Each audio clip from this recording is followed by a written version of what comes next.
Assalamualaikum warahmatullahi wabarakatuh. Perkenalkan nama saya Naila Skarfadila, NPM 244111069.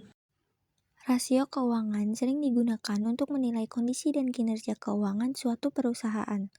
Dengan memahami rasio keuangan, kita dapat mengetahui apakah perusahaan berada dalam kondisi sehat maupun membayar utangnya, serta mampu menghasilkan keuntungan.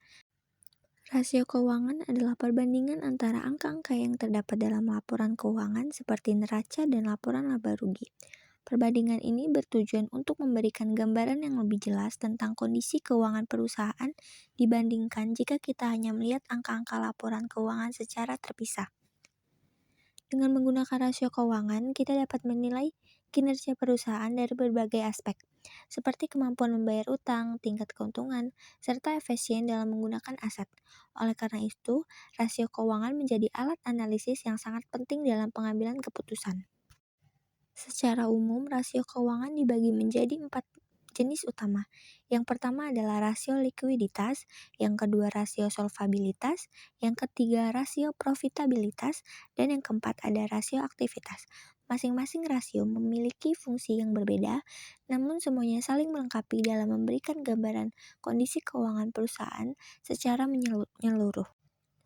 Rasio likuiditas digunakan untuk mengukur kemampuan perusahaan dalam memenuhi kewajiban jangka pendek.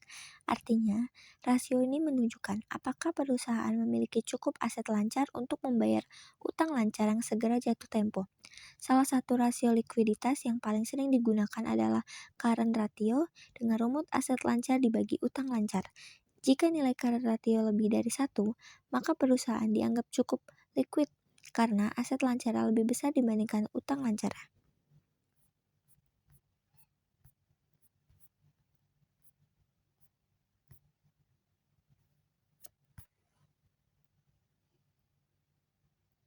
Selanjutnya adalah rasio solvabilitas, yaitu rasio yang digunakan untuk mengukur kemampuan perusahaan dalam memenuhi kewajiban jangka panjangnya. Rasio ini juga menunjukkan seberapa besar perusahaan dibiayai oleh utang. Contoh rasio solvabilitas adalah debt to asset ratio, yaitu perbandingan antara total uang dengan total aset. Semakin tinggi rasio ini, maka semakin besar risiko keuangan perusahaan karena sebagian besar asetnya dibiayai oleh utang.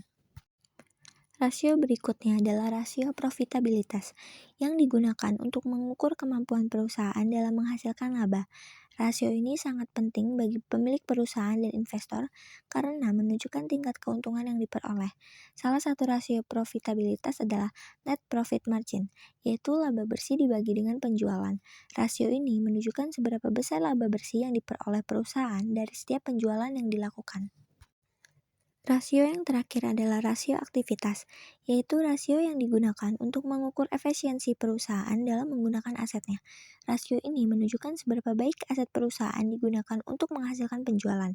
Contoh rasio aktivitas adalah total aset turnover dengan rumus penjualan dibagi total aset. Semakin tinggi nilai rasio ini, maka semakin efisien perusahaan dan memanfaatkan aset yang dimiliki. Sebagai kesimpulan, rasio keuangan merupakan alat analisis yang sangat penting dalam menilai kesehatan dan kinerja keuangan perusahaan. Dengan memahami rasio likuiditas, solvabilitas, profitabilitas, dan aktivitas, kita dapat melihat kondisi perusahaan dari berbagai sudut pandang.